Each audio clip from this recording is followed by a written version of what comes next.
الله وبركاته. الحمد لله وحده والصلاة والسلام على من لا نبي بعده. أما بعد، فقال الله سبحانه وتعالى في كلامه المجيد: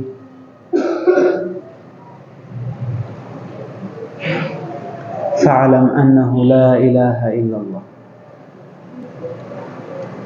وقال رسول الله صلى الله عليه وسلم في الحديث عن أمير المؤمنين أبي حفص عمر بن الخطاب رضي الله عنه قال: سمعت رسول الله صلى الله عليه وسلم يقول: إنما الأعمال بالنيات وإنما لكل امرئ ما نوى، فمن كانت هجرته إلى الله ورسوله فهجرته إلى الله ورسوله، ومن كانت هجرته لدنيا يصيبها أو امرأة ينكحها فهجرته إلى ما هاجر إليه.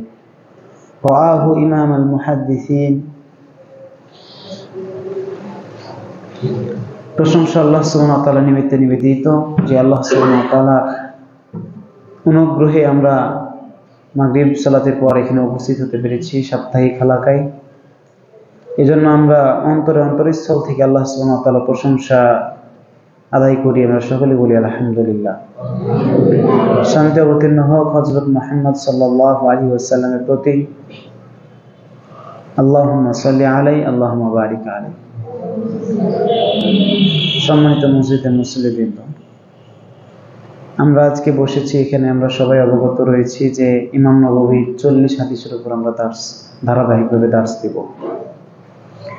ইমাম নববী রাহিমাহুল্লাহ তিনি 42টি হাদিস তার আল-আরবাউন আন-নববী 42টি হাদিস অন্তর্ভুক্ত করেছেন, এবং হাদিসগুলো প্রত্যেকটি হচ্ছে আমাদের জীবনের সাথে সম্পৃক্ত। আমরা কিভাবে চলব, কিভাবে আমরা আমল করব, কিভাবে আমাদের জীবন পরিচালনা করব, এগুলো সাথে সবগুলো সম্পৃক্ত। এবং প্রতিটি ক্ষেত্রে প্রত্যেকটি মুসলিমের জন্য, প্রত্যেকটি মুমিনের জন্য, প্রত্যেক ব্যক্তির জন্য এই 40 হাদিস জানা খুবই জরুরি। এজন্য জরুরি যে সে তার জীবন পরিচালনা করবে, সে তার জীবন চালাবে। জীবন চালাতে গিয়ে যে সমস্যার সম্মুখীন হবে, সেই সমস্যার সমষ্টিক আকারে এখানে সমাধান দেওয়া রয়েছে এই 42টি হাদিসের মাঝে। তো ইনশাআল্লাহ আমরা এই বিধিবিধানের মূলনীতি কায়দা এই 40 হাদিস যদি আমরা ভালোভাবে আয়ত্ত করতে পারি, তাহলে মোটামুটিভাবে আপনি চলার ক্ষেত্রে আপনি নিজে থেকে আপনি এটা অনুধাবন করতে পারবেন যেটা আমার করা উচিত, এটা আমার করা উচিত নয়, বা এই পথে অবলম্বন করলে আমার কল্যাণ রয়েছে, এই পথ থেকে আসলে এই পথে যদি আমি চলি তাহলে আমার সেখানে অকল্যাণ রয়েছে। এগুলো আপনি আপনার এই 40 হাদিস থেকে আপনি জানতে পারবেন। শুধু এতটুকুই নয়, কেউ যদি এই 40 হাদিস যদি আয়ত্ত করতে পারে এবং ভালোভাবে অনুধাবন করতে পারে, দ্বীনের যে সমস্ত মৌলিক বিষয় রয়েছে, ঈমান থেকে শুরু করে আমল পর্যন্ত সবগুলো এই 40 হাদিসের মধ্যে চলে এসেছে। তো ইনশাআল্লাহ আমরা আমাদের জীবনের সাথে সম্পৃক্ত যে মাসআলাগুলো, যে বিষয়গুলো, সেগুলো 40 হাদিসের মধ্যে রয়েছে। আমরা হাদিসগুলো একটা একটা করে আমরা হাদিস শুনবো এবং আমাদের বাস্তব জীবনে সেটা আমরা বাস্তবায়ন করব ইনশাআল্লাহ।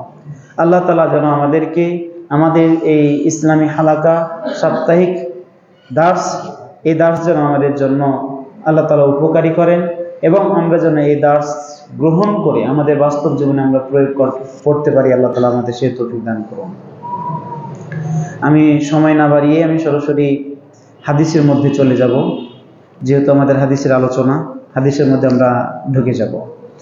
তো ইমাম নববী রাহিমাহুল্লাহ 40 হাদিসের মধ্যে হতে প্রথম হাদিস হচ্ছে আন আমিরুল মুমিনিন আবি হাফস উমর ইবনে খাত্তাব রাদিয়াল্লাহু তাআলা আনহু قال: মুমিনদের আমিরুল মুমিনিন আবু হাফস উমর ইবনে খাত্তাব রাদিয়াল্লাহু তাআলা আনহু হতে বর্ণিত, তিনি বলেন, অর্থাৎ ইসলামে যে চারজন খলিফা রয়েছেন, আবু বকর, উমর, উসমান, আলী, এর মধ্যে থেকে আমিরুল মুমিনিন উপাধি হচ্ছে উমর রাদিয়াল্লাহু তাআলা আনহু, এবং তিনি ছিলেন ইসলামের দ্বিতীয় খলিফা। তাকে সরাসরি আবু বকর রাদিয়াল্লাহু তাআলা আনহু নির্বাচন করে গিয়েছিলেন, এবং তার উপনাম কুনিয়াত হচ্ছে আবু হাফস।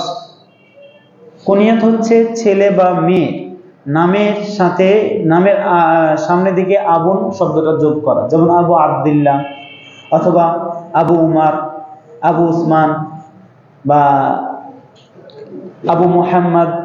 অর্থাৎ সন্তানের ছেলে হোক মেয়ে হোক, তার নামের শুরুতে আবু শব্দটা যোগ করে বলাটাকে বলা হয় কুনিয়াত। আর এটা আরবরা খুব পছন্দ করে, কুনিয়াত নাম রাখাটাকে খুবই তারা পছন্দ করে। এজন্য দেখবেন প্রত্যেকটা ব্যক্তি শুরুতে তার সন্তানের নামের শুরুতে তার সন্তানের নাম দিয়ে আবুন দিয়ে তার নাম উল্লেখ করে। তো আমরাও যদি পারি তাহলে ইনশাল্লাহ আমরাও আমাদের সন্তানের যদি নাম রাখি মোহাম্মদ, যদি নাম রাখি আহমদ, যদি নাম রাখি জুনাইদ, তাহলে এই নামের শুরুতে আমরা কি লাগাবো? আবু, আমরাও রাখতে পারি। তো ওমর রাদিয়াল্লাহু তাআলা আনহু কুনিয়াত হচ্ছে আবু হাফস, তার মূল নাম হচ্ছে ওমর, পিতা খাত্তাব। ইনার থেকে বর্ণিত আমরা সবাই ওমর রাদিয়াল্লাহু তাআলা আনহুর জীবনী জানি, এবং জীবনী সম্পর্কে আমরা তার ইসলাম গ্রহণ সম্পর্কে আমরা অবগত রয়েছি। তিনি কিভাবে ইসলামে এসেছেন এই সম্পর্কে অনেক ওয়াজ নসিহতে আমরা তার জীবনী সম্পর্কে আলোকপাত হয়েছে, আমরা ইনশাআল্লাহ জানি এই বিষয়ে। ওই বিষয়ে আলোচনা করছি না। তিনি বলছেন, সামিতু রাসূলুল্লাহ সাল্লাল্লাহু আলাইহি ওয়াসাল্লাম ইয়াকুল, আমি রাসূলুল্লাহ সাল্লাল্লাহু আলাইহি ওয়াসাল্লামকে বলতে শুনেছি। আমি রাসূলুল্লাহ সাল্লাল্লাহু আলাইহি ওয়াসাল্লামকে বলতে শুনেছি। তিনি বলেন, ইন্নামাল আমালু বিন্নিয়াত, নিশ্চয় সমস্ত আমল নিয়তের উপর নির্ভরশীল। সমস্ত আমল, পৃথিবীতে যত কর্ম রয়েছে সমস্ত কর্ম নিয়তের উপর নির্ভরশীল। এটা কে বলছেন? রাসূলুল্লাহ সাল্লাল্লাহু আলাইহি ওয়াসাল্লাম বলছেন। ইমাম বুখারী রাহিমাহুল্লাহ সর্বপ্রথম এই হাদিসটি দিয়ে সহিহুল বুখারী রচনা শুরু করেছেন, এবং হাদিসটি হচ্ছে, এই হাদিসটিকে বলা হয় নিয়তের হাদিস। হাদিসটির নাম হচ্ছে নিয়তের হাদিস। তো রাসূলুল্লাহ সাল্লাল্লাহু আলাইহি ওয়াসাল্লাম বলছেন, নিশ্চয় সমস্ত আমল নিয়তের উপর নির্ভরশীল। পৃথিবীতে যত আমল রয়েছে সব আমল হচ্ছে নিয়তের উপর নির্ভরশীল। তো এখানে আল্লাহ সুবহানাহু ওয়া তাআলা আমাল শব্দটা ব্যবহার করছেন। আল্লাহ রাসূল সাল্লাল্লাহু আলাইহি ওয়াসাল্লাম যে শব্দটা নিয়ে আসছেন সেটা হচ্ছে আমাল। আরবিতে আমাল অর্থ হচ্ছে কর্ম, আর আরেকটা শব্দ আছে সেটা হচ্ছে ফেইল। ফেইল মানে হচ্ছে কাজ, ফেইল মানে হচ্ছে কাজ। আপনি উঠছেন, বসছেন, খাচ্ছেন, যাচ্ছেন, এগুলো হচ্ছে কি? কাজ। কিন্তু এখানে আল্লাহ রাসূল সাল্লাল্লাহু আলাইহি ওয়াসাল্লাম ফেইল শব্দ ব্যবহার না করে আমল শব্দ ব্যবহার করতেছে। আইন মিম লাম ব্যবহার করার পিছনে কারণ হচ্ছে আমল শব্দটা ব্যাপক অর্থকে অন্তর্ভুক্ত করে, যে শব্দটাকে আম শব্দ বলে। যেমন শুধুমাত্র আমল বলতে এখানে আমরা যে অঙ্গ প্রত্যঙ্গ দিয়ে যে কর্মগুলো সংগঠিত হচ্ছে আমাদের মাধ্যমে, সেটাই শুধু আমল নয়। আমল হচ্ছে অন্তরের আমল, মুখে যেটা উচ্চারণ করছি সেটাই আমল, এবং কর্মে অঙ্গে প্রত্যঙ্গের মাধ্যমে আমরা যেটা বাস্তবায়ন করছি সেটা হচ্ছে আমল। তো এই সমস্ত আমল যেটা অন্তরে সংগঠিত হচ্ছে, মুখে যেটা বলতেছি, এবং অঙ্গ প্রত্যঙ্গ দিয়ে যেটা তৈরি যে কাজ কর্মটা করতেছি, এই সমস্ত কিছুকে এই আমল শব্দটা অন্তর্ভুক্ত করে। কিন্তু ফেল শুধুমাত্র যা আপনি অঙ্গ প্রত্যঙ্গ দিয়ে করতেছেন সেটাকে শুধুমাত্র ফেল বলে। এই জন্য রাসূলুল্লাহ সাল্লাল্লাহু আলাইহি ওয়াসাল্লাম ফেল শব্দ ব্যবহার না করে এমন একটা শব্দ ব্যবহার করছে যেটা অন্তর, ভেতরের, বাহিরের, মুখের, চোখের, পায়ের প্রত্যেকটা বিষয়কে কি করেছে? অন্তর্ভুক্ত করে দিয়েছে। তো এই জন্য রাসূলুল্লাহ সাল্লাল্লাহু আলাইহি ওয়াসাল্লাম বলেন, যত প্রকার কর্ম রয়েছে সমস্ত কর্ম হচ্ছে নিয়তের উপর নির্ভরশীল। নিয়ত শব্দটা কি? নিয়ত শব্দের অর্থ হচ্ছে ইচ্ছা করা, সংকল্প করা। নিয়ত শব্দের অর্থ হচ্ছে ইচ্ছা করা, সংকল্প করা। নিয়ত শব্দটার উৎপত্তি হচ্ছে নাওয়া থেকে। নিয়তুন শব্দটার উৎপত্তি হচ্ছে নাওয়া থেকে। যদি আমরা একটু আরবি বাক্যের দিকে ঢুকি, আরবি ভাষার ব্যবহারের দিকে যদি ঢুকি, তাহলে আমরা দেখতে পাবো যে আরবরা সাধারণত এই কথা বলে থাকে, আকালতু তামারাতা ওয়া লাফাসতু নাওয়াতা, আমি খেজুর খেলাম এবং বিচিটাকে ফেলে দিলাম। আমি খেজুর খেলাম, বিচিটাকে ফেলে দিলাম। তো বিচির আরবি কি হচ্ছে? নাওয়াতা। নাওয়াতা মানে নাওয়াতুন মানে হচ্ছে বিচি, আটি। আমের আটি আছে না, কাঁঠালের আটি, খেজুরের আটি, তো এই আটির আরবি হচ্ছে নাওয়াতুন। আটির আরবি কি? নাওয়াতুন। তো আল্লাহ রাসূল সাল্লাল্লাহু আলাইহি ওয়াসাল্লাম বলছেন সমস্ত কর্ম হচ্ছে নিয়তের উপর নির্ভরশীল। আর নিয়ত শব্দটা নাওয়াতুন থেকে এসেছে। আর নাওয়াত শব্দের অর্থ হচ্ছে বিচি বা আটি। একটা মানুষ যেমন আমের আটি লাগালে যেমন সে কাঁঠাল আশা করতে পারে না, ঠিক সে যদি মিষ্টি আমের আটি লাগায় তাহলে সে মিষ্টি আম পাবে। যদি টক আটি লাগায়, টক আমের যদি আটির বীজ যদি রোপণ করে তাহলে সে কি পাবে? টক আম পাবে। কাঁটাযুক্ত গাছের বীজ লাগিয়ে যেমন সে আঙ্গুর ফল আশা করতে পারে না, ঠিক অনুরূপ ভাবে কেউ যদি মনে মনে সংকল্প করে একটা, উপরে যদি করে আরেকটা, তাহলে তার এই আমল গ্রহণযোগ্য হয় না। তো এই নাওয়াতুন থেকে রাসূলুল্লাহ সাল্লাল্লাহু আলাইহি ওয়াসাল্লাম নিয়ত শব্দটা নিচ্ছে, মানে যে যা নিয়ত করবে, আপনি যে বীজ লাগাবেন তারই গাছ হবে। আপনি লাগাবেন কাঁঠাল গাছ, কাঁঠাল বীজ রোপণ করবেন, আপনি আঙ্গুর ফল খাওয়ার আশা করবেন, আপনি আঙ্গুর ফল পাবেন, ওই গাছ কাঁটাই দিবে, ওই গাছ কাঁটাই দিবে। এই জন্য রাসূলুল্লাহ সাল্লাল্লাহু আলাইহি ওয়াসাল্লাম বলছেন সমস্ত কর্ম হচ্ছে নিয়তের উপর নির্ভরশীল। মানে আপনার এই অন্তরে যে বিষয়টা রয়েছে ওইটা যদি, ওই নিয়তটা, ওই সংকল্পটা, ওই ইচ্ছাটা যদি আপনার ঠিক না থাকে, তাহলে আপনি অন্তরে এক মুখে আরেক, দুইটার সাথে যদি মিল না থাকে, তাহলে কখনোই আপনার আমল গ্রহণযোগ্য হবে না। এই জন্য রাসূলুল্লাহ সাল্লাল্লাহু আলাইহি ওয়াসাল্লাম বলছেন সমস্ত কর্ম নিয়তের উপর নির্ভরশীল। তাহলে আমাদেরকে কি করতে হবে? নিয়ত করতে হবে। এরপরে রাসূলুল্লাহ সাল্লাল্লাহু আলাইহি ওয়াসাল্লাম বলছেন ওয়া ইন্নামা লিকুল্লি ইমরিইম মা নাওয়া, প্রত্যেক ব্যক্তির জন্য তাই রয়েছে যা সে নিয়ত করে। আপনি আমি যেটা নিয়ত করব, যেটা ইচ্ছা করব, যেটা মনে মনে চাইবো, যেটা চাইবো সেটাই পাবো, যেটা চাইবো সেটাই পাবো। যেই ইচ্ছা করে যে আমলটা করব, সেই আমলটাই আমি পাবো, সেই সবটাই আল্লাহ তাআলার কাছ থেকে আমি পাবো। তো রাসূলুল্লাহ সাল্লাল্লাহু আলাইহি ওয়াসাল্লাম এই হাদিস থেকে আমরা বুঝতে পারছি রাসূলুল্লাহ সাল্লাল্লাহু আলাইহি ওয়াসাল্লাম বলছেন যে ব্যক্তি যা নিয়ত করবে তাই পাবে। নিয়ত করতে হবে। কিন্তু বর্তমান সময়ে যদি আমরা দেখতে যাই, তাহলে আমাদের সময় দেখা যায় যে নিয়ত পড়ে, নিয়ত পড়ে না। রাসূল বলছেন নিয়ত করা, কিন্তু আমাদের সমাজে বলে যে নিয়ত করতে হবে না, আলাদা করে মুখে উচ্চারণ করার নাম নিয়ত নয়। নিয়ত পড়বো না, বরং আমরা অন্তরে নিয়ত করব। নিয়তের বিষয়টা হচ্ছে অন্তরের সাথে সম্পৃক্ত। তো এরকম আমার একটা ঘটনা খুব মনে পড়তেছে। একবার এক জানাজা চলাতে গিয়েছি। তো জানাজা চলাতে উপস্থিত হওয়ার পরে ইমাম সাহেব দাঁড়িয়ে বলতেছেন যে আপনারা সবাই নিয়ত পড়েন, আপনারা সবাই নিয়ত পড়েন। তখন আমার পাশে আরেকজন লোক রয়েছে, উনি বলছেন যে হ্যাঁ নিয়ত পড়তে হবে, এখানে জানাজা নামাজ পড়তে আসিনি, চুরি করতে আসছি। নিয়ত পড়বো কেন? জানাজা নামাজ পড়তেই তো আসছি। বাড়ি থেকে উযু করে বের হয়েছে, নামাজ পড়বো এই ইচ্ছা নেই, তো এই নিয়ত পড়লে কি ওই নিয়ত করা হলো? আমি আসছি চুরি করতে নাকি এখানে যে নিয়ত আবার পড়তে হবে আলাদা করে?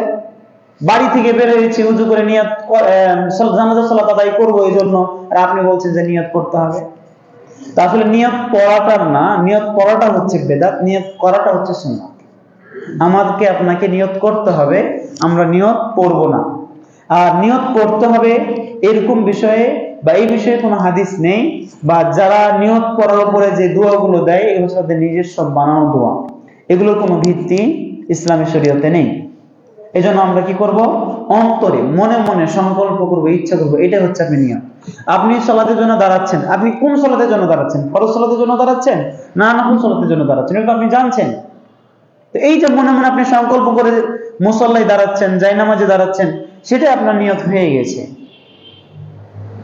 সেটাই আপনার নিয়ত হয়ে গেছে। তবে নিয়ত ছাড়া যদি আপনি কোনো কিছু সংকল্প করেননি, কোনো কিছু ইচ্ছা করেননি, নিয়ত যদি না করে কোনো কিছু করেন, তাহলে সেই আমলটা গ্রহণযোগ্য হবে কি হবে না, সেটা নিয়ে কি রয়েছে, কিলোকাল রয়েছে। আপনি সাধারণভাবে একটা কাজ করছেন, ওটা আপনার আদাতি কাজ, ওটাতে আপনার কোনো সওয়াব কোনো কিছুই নেই, আপনি করছেন পরে। কিন্তু আল্লাহ সুবহানাহু ওয়া তাআলা আদেশ করেছেন, বা আপনি ওটাকে নেক কাজ মনে করে যখন করবেন, তখন ওটার জন্য আপনার সওয়াব রয়েছে। কথার কথা, আল্লাহ তাআলা আপনাকে আমাকে খেতে বলেছেন, কি করতে বলেছেন? খেতে বলেছেন। কুলু ওয়াশরাবু, তোমরা খাও এবং পান করো। যদি আপনি আল্লাহর এই আয়াতের দিকে লক্ষ্য করে যদি আপনি কি করেন, খান এবং পান করেন, আল্লাহ তাআলা এই আয়াতের দিকে লক্ষ্য করে, তাহলে সেটা ইবাদতে পরিণত হবে। কেন? আল্লাহ আমাদেরকে আদেশ করেছে খেতে এবং পান করতে, খেতে এবং পান করতে। কিন্তু আপনি আপনার প্রবৃত্তির জন্য বা আপনার মন যেটা চাই সে অনুযায়ী আপনি কি করছেন? খাচ্ছেন, স্বাভাবিকভাবে খাচ্ছেন, আল্লাহর আদেশের প্রতি আপনার কোনো কি নেই, লক্ষ্য নেই। তাহলে এই যে আপনি আল্লাহ আদেশ করেছেন এটা আপনি মাথায় রেখে খাচ্ছেন আল্লাহর ইবাদত মনে করে, তখন ওটা আপনার ইবাদত হবে। কিন্তু স্বাভাবিকভাবে খাচ্ছেন তখন সেটা ইবাদত হবে না। কেন হবে না? ওটা আপনি স্বাভাবিকভাবে এমনি সাধারণভাবে আপনি খাচ্ছেন, ওটা আল্লাহ আপনি মন করে নিয়ত করেননি, আল্লাহ তাআলা আদেশ করেছেন এই জন্য খাচ্ছেন। এই জন্য আপনার নিয়তের উপর সমস্ত বিষয়ে ইবাদত নির্ভর করতেছে। এই জন্য যারা একটু সচেতন মানুষ তারা সমস্ত বিষয় সমস্ত কিছু একটু চিন্তা করলেই তার জন্য সেটা ইবাদতে পরিপূর্ণ হয়ে যাবে। আপনি বাজারে যাচ্ছেন, আপনি এখন চিন্তা করেন আমি বাজার যাবো, আমি বাজার কিনে আল্লাহ যে খাবারটা খাবে সেটাকে আমি ইবাদত করব, এই চিন্তা করে আপনি বাজার করেন, ওটা আপনার জন্য ইবাদত হয়ে যাবে, ওটা আপনার জন্য ইবাদত হয়ে যাবে। এজন্য মুমিনের জন্য, মুমিন যেই জায়গাতেই যাবে, যেই জিনিসে হাত দিবে, যেই কাজটাই করবে সেটা তার জন্য ইবাদতে পরিণত হবে যদি তার নিয়তটা ঠিক থাকে। এই জন্য দুনিয়াবি যারা ইলম অর্জন করতেছে তাদেরটাও কিন্তু এক প্রকার ইবাদত। যদি সে এটা মনে করে যে আমি চিকিৎসা ডাক্তারি শিখে আমি মানুষের সেবা করব, আল্লাহ তাআলার পক্ষ থেকে এটা আদেশ, মানুষের কল্যাণ কাজ করতে হবে, যদি এটা চিন্তা করে সে যদি চিকিৎসা করে তাহলে ওটা তার জন্য ইবাদত হয়ে যাবে। তো প্রত্যেকটা জায়গাতে, প্রত্যেকটা সেক্টরে, প্রত্যেকটা মুমিনের জন্য তার নিয়তটা হচ্ছে আসল। নিয়ত যদি করে আল্লাহর ইবাদতের জন্য, তাহলে যদি এই নিয়তটা করে থাকে তাহলে সেটা ইবাদতে পরিণত হবে। যদি নিয়ত এরকম না থাকে তাহলে সেটা ইবাদত হবে না, ওটা স্বাভাবিক কাজকর্ম হবে। এজন্য রাসূলুল্লাহ সাল্লাল্লাহু আলাইহি ওয়াসাল্লাম বলছেন সমস্ত আমল নিয়তের উপর নির্ভরশীল এবং প্রত্যেক ব্যক্তির জন্য সেটাই রয়েছে যে সে যা নিয়ত করে, সে যা নিয়ত করে সেটা তার জন্যই রয়েছে। এরপরে রাসূলুল্লাহ সাল্লাল্লাহু আলাইহি ওয়াসাল্লাম বলছেন ফামান কানাত হিজরাতুহু ইলাল্লাহি ওয়া রাসূলিহি, যে ব্যক্তির হিজরতটা আল্লাহ এবং তার রাসূলের দিকে হবে, আল্লাহ এবং তার রাসূলের দিকে হবে, ফাহিজরাতুহু ইলাল্লাহি ওয়া রাসূলিহি, তাহলে ওই ব্যক্তির হিজরত আল্লাহ এবং তার রাসূলের দিকেই হবে। তো রাসূলুল্লাহ সাল্লাল্লাহু আলাইহি ওয়াসাল্লাম এখানে বলছেন যে কেউ যদি আল্লাহর উদ্দেশ্যে যদি হিজরত করে, হিজরত মানে হচ্ছে ত্যাগ করা, হিজরত মানে হচ্ছে ত্যাগ করা, অর্থাৎ পরিভাষায়, ইসলামী পরিভাষায় হিজরত বলা হয় মুসলিম কাফের যে রাষ্ট্র রয়েছে, কাফের রাষ্ট্র থেকে ত্যাগ করে মুসলিম রাষ্ট্রে সব পাড়ি জমানো। অর্থাৎ যদি দেখে যে অমুসলিম রাষ্ট্রে মুসলিমদের প্রতি অত্যাচার করছে, তাহলে সেই জায়গাতে মুসলিমদের আবশ্যক ইসলামী রাষ্ট্রে তাকে হিজরত করে চলে যাওয়া। কিন্তু আমাদের বর্তমান সময় এমন কঠিন এক সিচুয়েশন যে মুসলিমরা চাইলেও মুসলিম রাষ্ট্রে যেতে পারে না। তবে ইসলামের জন্য যদি হিজরত হয়ে থাকে, সেটা যদি আল্লাহকে এবং তার রাসূলকে সন্তুষ্ট করার জন্য, তাহলে সেই হিজরতটা আল্লাহ এবং তার রাসূলের জন্যই হবে। এই জন্য হিজরত কিন্তু কিয়ামত পর্যন্ত কিন্তু হিজরত চলমান থাকবে মুসলিমদের, দ্বীনের জন্য, আল্লাহকে এবং তার রাসূলকে খুশি করার জন্য, আল্লাহর দ্বীন টিকানোর জন্য, আল্লাহর আইন বাস্তবায়নের জন্য। সে প্রত্যেকটা মুমিনের কিয়ামত পর্যন্ত, কিয়ামত আসার আগ পর্যন্ত হিজরত চলমান থাকবে। তো রাসূলুল্লাহ সাল্লাল্লাহু আলাইহি ওয়াসাল্লাম বলছেন হিজরত যদি আল্লাহ এবং তার রাসূলের জন্য হয়, তাহলে তার হিজরতটা আল্লাহ এবং তার রাসূলের জন্যই হয়েছে, তার রাসূলের জন্যই, আল্লাহ এবং তার রাসূলের জন্যই হবে। এরপরে রাসূলুল্লাহ সাল্লাল্লাহু আলাইহি ওয়াসাল্লাম বলছেন ওমান কানাত হিজরাতুহু লিদুনিয়া ইউসিবুহা, কোন ব্যক্তির হিজরত যদি হয় দুনিয়া পাওয়ার উদ্দেশ্যে, দুনিয়া পাওয়ার উদ্দেশ্যে, আবিমরাআতিন ইয়ানকিহুহা, অথবা কোন মহিলাকে বিবাহ করার উদ্দেশ্যে, কোন ব্যক্তি যদি হিজরতটা হয়, ত্যাগটা হয় কিসের কারণে? দুনিয়াবি কোন স্বার্থের জন্য, অথবা কোন মহিলাকে বিবাহ করার উদ্দেশ্যে, ফাহিজরাতুহু ইলা মা হাজারা ইলাই, তাহলে ওই ব্যক্তির হিজরত ওই দিকেই হয়েছে যেদিকে সে হিজরত করেছে, যে উদ্দেশ্যে সে হিজরত করেছে। তো এই হাদিসটি বর্ণিত হওয়ার একটা কারণ রয়েছে, একটা শানে নজুল রয়েছে। এক মহিলা সাহাবী, এক মহিলা মক্কা থেকে মদিনায় হিজরত করলো, মক্কা থেকে মদিনায় হিজরত করলো। তো ওই মহিলাকে বিবাহ করার উদ্দেশ্যে মক্কা থেকে আরেক ছেলে মদিনায় হিজরত করে চলে গেল। হিজরত করে যাওয়ার সময় সে একথা লোকমুখে প্রচার করছিল যে আমি হিজরত করেছি, মুসলিমরা মক্কা থেকে মদিনায় হিজরত করছে, যেন আমি কি করছি, মক্কা থেকে মদিনায় হিজরত করেছি, মক্কা থেকে মদিনায় হিজরত করেছি। কিন্তু তার উদ্দেশ্য ছিল ওই মহিলাকে কি করা, বিবাহ করা। যেহেতু তার প্রেমিকা, তার পছন্দের মেয়ে মদিনায় চলে আসছে, এই জন্য সেও কি করলো, মদিনায় চলে আসলো। তখন রাসূলুল্লাহ সাল্লাল্লাহু আলাইহি ওয়াসাল্লাম এই কথাটি জানতে পেরে তিনি বললেন, যে ব্যক্তির হিজরত, ইন্নামাল আমালু বিন্নিয়াত, নিশ্চয় সমস্ত কর্ম নিয়তের উপর নির্ভরশীল, ওয়া ইন্নামা লিকুল্লি ইমরিইন মা নাওয়া, প্রত্যেক ব্যক্তির জন্য তাই রয়েছে ওই যে ব্যক্তি যা সে নিয়ত করে থাকে, যা সে নিয়ত করে, ওই ব্যক্তির জন্য সেটাই রয়েছে যা সে নিয়ত করে। এরপর রাসূলুল্লাহ সাল্লাল্লাহু আলাইহি ওয়াসাল্লাম বলেন, হিজরত যদি আল্লাহ এবং তার রাসূলের জন্য হয়, তাহলে তার হিজরত আল্লাহ এবং তার রাসূলের জন্যই হয়েছে। যদি দুনিয়া পাওয়ার উদ্দেশ্যে অথবা কোনো মহিলাকে বিবাহ করার উদ্দেশ্যে যদি হিজরত হয়ে থাকে, তাহলে তার হিজরত সেদিকেই হয়েছে যে কারণে সে হিজরত করেছে, যে উদ্দেশ্যে সে হিজরত করেছে। যদি আল্লাহর জন্য হয় তাহলে আল্লাহর জন্য হয়েছে, যদি আল্লাহর জন্য না হয় তাহলে আল্লাহর জন্য হয়নি। দুনিয়ার জন্য যদি হয় তাহলে দুনিয়ার জন্য তার হিজরত হয়েছে। সে মুখে যা বলবে বলুক না কেন, অন্তরে তার যেটা রয়েছে সেটার উপরেই তার কর্ম নির্ধারণ করছে। সে যদি আল্লাহর জন্য হিজরত করে থাকে, তাহলে এই হিজরতের যে আল্লাহ সুবহানাহু ওয়া তাআলা যে পুরস্কার সে সেটা পাবে। আর যদি না করে থাকে, কোনো মহিলাকে বিবাহ করার তার যদি উদ্দেশ্যই থাকে, বা কোনো দুনিয়াবি কোনো স্বার্থের জন্য, দুনিয়াবি কোনো উদ্দেশ্যের জন্য, তাহলে তার এই হিজরতটা দুনিয়ার জন্যই হবে, দুনিয়ার জন্যই হবে। এই কথা রাসূলুল্লাহ সাল্লাল্লাহু আলাইহি ওয়াসাল্লাম বললেন। তাহলে এই হাদিস থেকে আমরা যে বিষয়টা শিখতে পারছি সেটা হচ্ছে, যা কর্ম আমি আপনি করব, সমস্ত কিছু, সমস্ত কর্ম হচ্ছে আপনার আমার ইচ্ছার উপর, আমি আপনি যেটা নিয়ত করতেছি। আর কিছুক্ষণ আগে বললাম নিয়তটা হচ্ছে কি, নিয়ত শব্দটা কোথা থেকে আসছে, নামাতন থেকে এসেছে। নামাতন শব্দের অর্থ হচ্ছে কি, আঁটি বা বিচি। আপনি যেই গাছের বীজ রোপণ করবেন সেই গাছই হবে। আপনি টক আমের বীজ রোপণ করে যেমন আপনি মিষ্টি আম খেতে পারবেন না, এই জন্য আরবিতে একটা প্রবাদ বাক্য রয়েছে, ইন্নাকা লাতাজনি মিন শাওকিল ইনাম, তুমি কাঁটাযুক্ত গাছ থেকে কখনো আঙ্গুর ফল আশা করতে পারো না।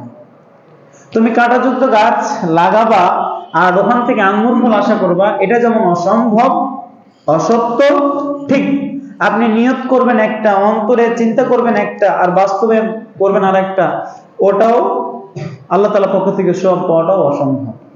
এই ক্ষেত্রে আমাদের যারা হয়ে থাকে সেটা হচ্ছে যে রিয়ার ক্ষেত্রে এটা বেশি হয়ে থাকে, অলৌকিকতা, মানুষ দেখানো। মানুষকে যখন আমরা কোনো আমল দেখাতে চাই বা মানুষ কি বলবে এটা যখন করতে চাই, তখন আমাদের এই কাজটা বেশি হয়ে থাকে। মানে অন্তরে আমাদের চিন্তা থাকে মানুষকে দেখাও, মানুষজন আমাকে সুনাম করে, মানুষজন আমাকে ভালো বলে, আর সে উপর উপর আমল করে, এটা তখন আবার রিয়ার দিকে চলে যায়। আর রিয়াটা হচ্ছে ছোট শিরক, রিয়াটা হচ্ছে ছোট শিরক। যদি ওই আমল আর রিয়া, ছোট শিরকের মধ্যে আর বড় শিরকের মধ্যে পার্থক্য আমি একটু বলে দিই, তাহলে আপনাদের জন্য খুব বোঝা সহজ হবে। বড় শিরক যেটা, সেটা হচ্ছে একজন মুসলিমকে ইসলাম থেকে বের করে দেয়, একটা মুসলিমকে ইসলাম থেকে পরিপূর্ণরূপে বের করে দেয়, এটা হচ্ছে বড় শিরক, এটা হচ্ছে বড় শিরক। বড় শিরকের আরো বৈশিষ্ট্য হচ্ছে, বড় শিরক করার ফলে একজন মুমিনের, একজন মুসলিমের পূর্বে যত ভালো কর্ম রয়েছে, ভালো কাজ রয়েছে, সব ভালো কর্ম নষ্ট করে দেয় বড় শিরকে, এবং ওই ব্যক্তি চিরস্থায়ী জাহান্নামী হয়ে যায়। শুধুমাত্র তওবা ছাড়া তার এই শিরক কি হয় না, ক্ষমা হয় না। কিন্তু ছোট শিরক এটা হচ্ছে পরিপূর্ণভাবে হারাম। কিন্তু এই ছোট শিরক একজন মুমিনকে বা একজন মুসলিমকে ইসলাম থেকে বের করে দেয় না, ইসলাম থেকে বের করে দেয় না। যেই আমলে ছোট শিরক হয়েছে, শুধুমাত্র সেই আমলটাই শুধুমাত্র কি হয়, নষ্ট হয়ে যায়, এবং সে চিরস্থায়ী জাহান্নামেও যাবে না। এই হচ্ছে বড় শিরক, আর এই হচ্ছে ছোট শিরক। বড় শিরকের আরেকটা বৈশিষ্ট্য হচ্ছে, মুসলিম সমাজে কেউ যদি বড় শিরক করে, তাহলে ইসলাম থেকে সে যদি বের হয়ে যায়, তাহলে ওর রক্ত এবং সম্পদ হালাল হয়ে যায়। রক্ত সম্পদ হালাল বলতে কি বোঝায়, অর্থাৎ ইসলামী শাসন ব্যবস্থা অনুযায়ী তাকে হত্যা করতে পারবে মুসলিম শাসক, এবং তার যত সম্পদ রয়েছে এগুলো সরকার বা মুসলিম শাসক এগুলো বাজেয়াপ্ত করতে পারবে। এটা হচ্ছে রক্ত এবং সম্পদ কি হয়ে যাওয়া, হালাল হয়ে যাওয়া, বৈধ হয়ে যাওয়া। এবং ছোট শিরক করার ফলে কি হয় না, এইটা হয় না, তাকে হত্যাও করা যাবে না এবং তাকে তার সম্পদ বাইজাত করতে পারবে না। তো কোনো আমাদের এই নিয়ত ঠিক না রাখার কারণে, নিয়তকে পরিশুদ্ধ না করার কারণে আমাদের এই অনেক কর্ম আমাদের রিয়ার সাথে সম্পৃক্ত হয়ে যায়। যখন এটা হয়ে যাবে তখন আপনি শিরকে লিপ্ত হয়ে গেলেন। যখন এটা হবে তখন আপনার ভিতর থেকে আল্লাহ তাআলার প্রতি যে অগাধ বিশ্বাস, এই বিশ্বাসটা ধীরে ধীরে উঠতে থাকবে। কেননা যখন ছোট ছোট আপনি পাপ করবেন, এই ছোট ছোট পাপগুলো এক সময় আপনাকে বড় পাপের দিকে ধাবিত করবে। অনেক সময় তো আপনি চিন্তা করি যে হালকাভাবে মিশি, যদি আমি তাকে ভালো দিকে নিয়ে আসতে পারি, বা সাময়িকভাবে আমি বড় কল্যাণ করার জন্য আমি ছোট পাপগুলো করতে পারি। যেমন দেখা যায় টাকার নিচে কাপড় পরলাম, আমি ইহুদি খ্রিস্টানদের সাথে মিশে ওদেরকে আমি দাওয়াত দিব, টাকার নিচে কাপড় পরলাম, আরো অনেক চিন্তা ভাবনা আপনি করতেছেন, বা দাড়ি চাঁচছেন। যখন আপনি এগুলো চিন্তা করে যখন তাদের সাথে আপনি করতে যাবেন, তখন এই ধীরে ধীরে এইটা করার ফলে দেখা যাবে যে আপনি তাদের দিকে ঢুকে গেছেন।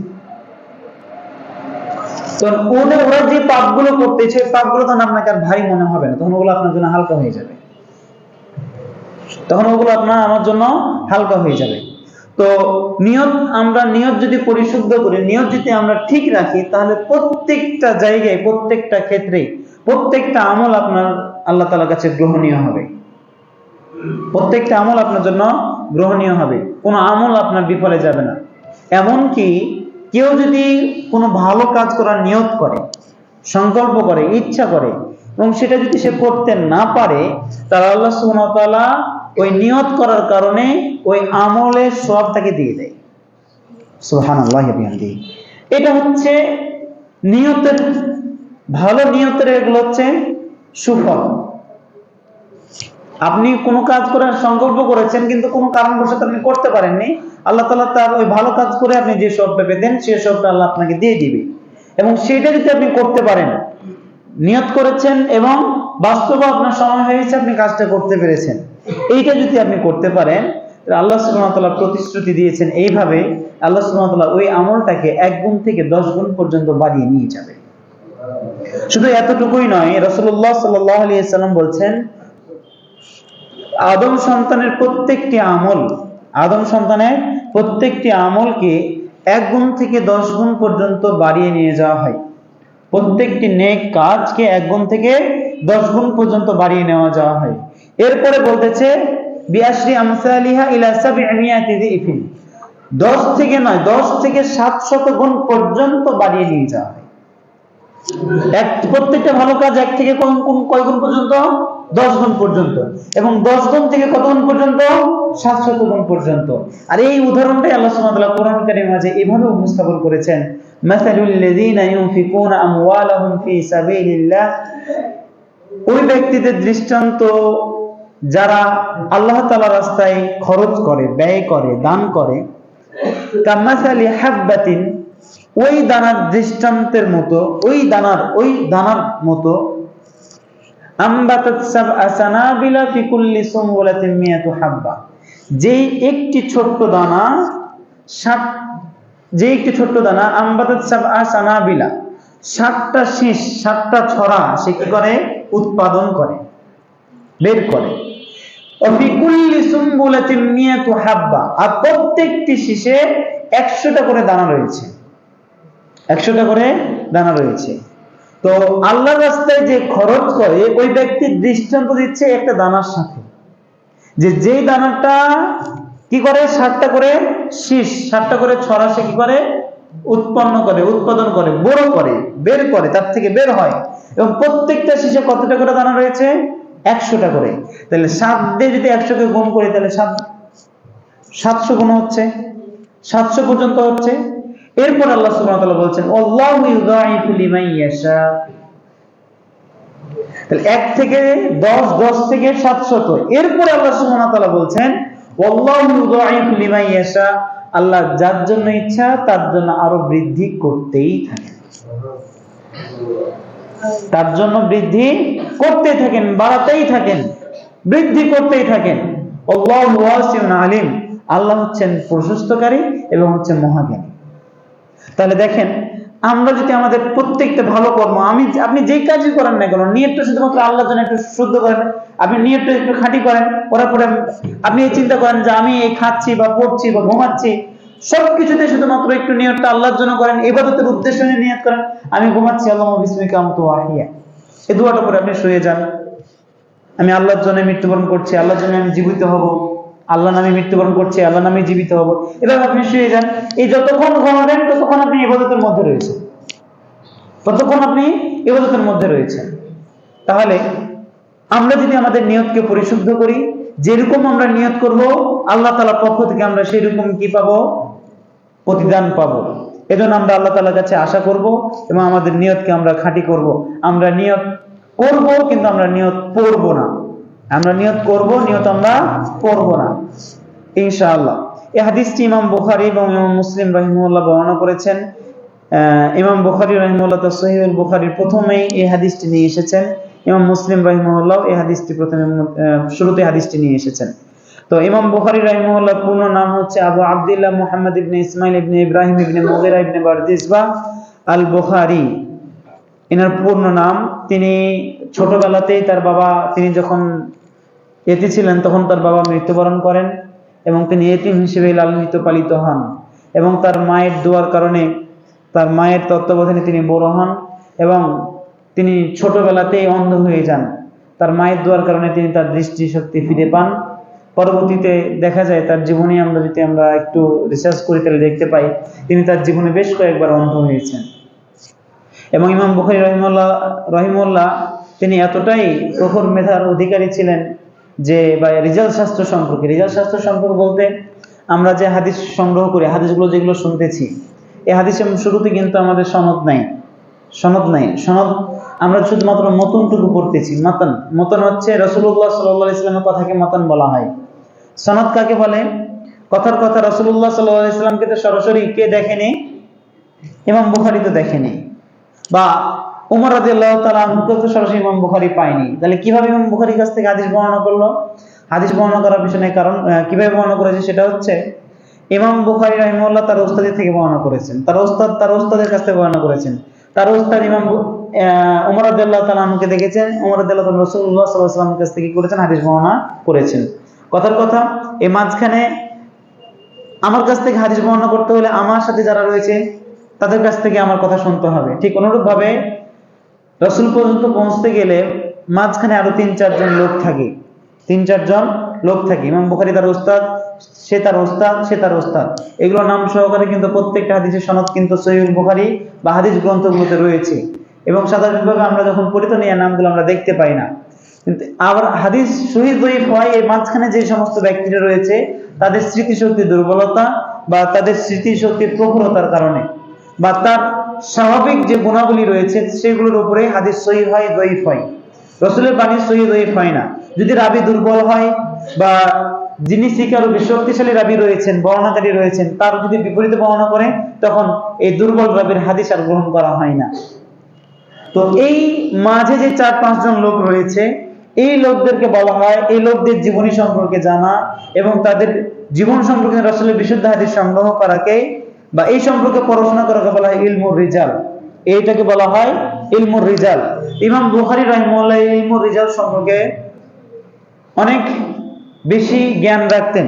সেই সময় ইমাম বুখারীর মতো ইলমুর রিজাল সম্পর্কে ওনার মতো কারো জ্ঞান এরকমটা ছিল না। এজন্য ইমাম তিরমিজি রাহিমাহুল্লাহ তার সুনান তিরমিজির মধ্যে যে কোনো রাবীর যদি দোষ বর্ণনা করতে গিয়েছেন বা করতে গিয়েছেন বা রাবীর যদি সমস্যা থেকে থাকে তাহলে সেই কথাটা উল্লেখ করতে গিয়ে তিনি এই কথা বলেছেন, সামিতু মুহাম্মাদান ইয়াকুলু, আমি মুহাম্মদকে বলতে শুনেছি। মুহাম্মদ বলতে সরাসরি ইমাম বুখারী, তার ওস্তাদ ইমাম বুখারী। অর্থাৎ প্রত্যেকটি কথা কোনো রাবীর সম্পর্কে দোষ যদি থাকে তাহলে তার ওস্তাদ ইমাম বুখারীর বরাত দিয়ে তিনি কি করতেন? সে কথাটা উল্লেখ করতেন। হাদিসটা যঈফ হওয়ার পিছনে কারণ কি? ইমাম তিরমিজি রাহিমাহুল্লাহ হাদিস কারণগুলো সরাসরি তার সুনান তিরমিজির মধ্যে উল্লেখ করে দিয়েছেন। এবং অধিকাংশ ক্ষেত্রেই হাদিসের ক্ষেত্রে দোষ বর্ণনা যদি করে থাকেন বা হাদিস যঈফ হওয়ার কারণটা কি, কারণ হিসেবে ইমাম বুখারীর কথা তিনি সাথে সাথে নকল করেন। ইমাম বুখারী রাহিমাহুল্লাহ ছিলেন অন্যতম একজন মুহাদ্দিস সেই তৎকালীন সময়ে, এবং কোরআনুল কারীমের পরে সবচেয়ে বিশুদ্ধ গ্রন্থ হচ্ছে সহিহুল বুখারী। আর ইমাম বুখারীর ছাত্র হচ্ছে ইমাম মুসলিম। তো ইমাম মুসলিম, ইমাম বুখারীর পরে পরে যে হাদিস গ্রন্থের যে স্থান সেটা হচ্ছে সহিহ মুসলিম, ইমাম মুসলিম রাহিমাহুল্লাহ যে লিখিত গ্রন্থ, সেই গ্রন্থে। তো এই দুইটা গ্রন্থে যতগুলো হাদিস রয়েছে, হাদিসগুলো সবগুলোই সহিহ, সবগুলো হাদিস শুধুমাত্র সহিহ হাদিস সংকলন করা হয়েছে। আর অন্যান্য হাদিস গ্রন্থে হাদিস সহিহ হাদিসও নিয়ে এসেছেন, যঈফ হাদিসও নিয়ে এসেছেন। অনেক ইমাম কারণ বর্ণনা করেছেন, হাদিসটা যঈফ হিসেবে তিনি করেছেন, চিহ্নিত করেছেন, অনেকেই করেননি। আবার অনেক হাদিস শুধুমাত্র যঈফ হাদিসগুলোকে সংগ্রহ করা হয়েছে, যাতে করে মানুষ কি করতে পারে, যঈফ হাদিসগুলো পড়ে সতর্কতা অবলম্বন করতে পারে। আর অনেক ইমাম শুধুমাত্র জাল হাদিসগুলোকে এক জায়গাতে করেছে, যেগুলো বানোয়াট হাদিস, মানুষের তৈরি হাদিস, যাতে করে সেখান থেকে মানুষ কি হতে পারে, সতর্ক হতে পারে। কিন্তু লিখেছে বলে সেগুলো মানতে হবে তা তো না, তারা লিখেছে সতর্ক করার জন্য। সহিহ হাদিসের সাথে সাথে অনেক ইমাম যঈফ হাদিস উল্লেখ করার পর শেষে মন্তব্য করেছেন যে এই হাদিসটি আমলযোগ্য নয় বা এই হাদিসের মধ্যে দুর্বলতা রয়েছে। প্রথম হাদিসটি হচ্ছে সহিহ, কিন্তু আমরা হাদিস গ্রন্থে হাদিস আছে দেখে আমরা অনেক সময় মানতে শুরু করি না। আমরা এটা থেকে বিরত থাকবো এবং আমরা সর্বদা চেষ্টা করব সহিহ হাদিসকে মানার, সর্বদাই চেষ্টা করব সহিহ হাদিসকে মানার। কেননা সহিহ হাদিসের যঈফ হাদিস সর্বদা সহিহ হাদিসের সাংঘর্ষিক হয়, সহিহ হাদিসের বিরোধী হয়। কখনোই সহিহ হাদিস এবং যঈফ হাদিস কি হতে পারে না, মিল হতে পারে না, বিরোধী থাকবে, বিরোধ থাকবে দুই হাদিসের মাঝে। এজন্য সহিহ হাদিসের মর্যাদা আলাদা, আমরা সর্বদাই সহিহ হাদিস অনুযায়ী আমল করার চেষ্টা করব। তো আমরা এই হাদিস থেকে যে বিষয়টি জানলাম সেটি হচ্ছে নিয়ত সম্পর্কে। ইনশাআল্লাহ আল্লাহ তাআলা যেন আমাদেরকে প্রত্যেককে নিয়তকে খাঁটি রেখে শুদ্ধ করে আমরা যেন আমাদের আমলগুলো করতে পারি। আল্লাহ তাআলা আমাদের সে তৌফিক দান করুন। এবং সর্বোপরি আমরা দোয়া করি আল্লাহ তাআলা যেন আমাদের এই মাজলিসকে কবুল করে নেন এবং কাল কিয়ামতের দিন এটাই যেন আমাদের প্রত্যেকের জন্য যেন নাজাতের ওয়াসিলা হয়ে দাঁড়ায়। আমরা আল্লাহর কাছে দোয়া করি এটা যেন আমরা স্থায়ীভাবে আমাদের প্রতিনিয়ত দার্স চলে এবং এই হাদিসগুলো থেকে আমরা কি করতে পারি, আমাদের বাস্তব জীবনে প্রয়োগ করতে পারি, এগুলো আমরা নিজেদের আমলে নিয়ে আসতে পারি। আল্লাহ তাআলা আমাদের সে তৌফিক দান করুন। আল্লাহুম্মা আমিন। এগুলো আজকে সংক্ষিপ্ত দার্স এখানেই শেষ করছি। সুবহানাকাল্লাহুম্মা বিহামদিকা আশহাদু আল্লা ইলাহা ইল্লা আনতা আস্তাগফিরুকা ওয়া আতুবু ইলাইক। আসসালামু আলাইকুম ওয়া রাহমাতুল্লাহ।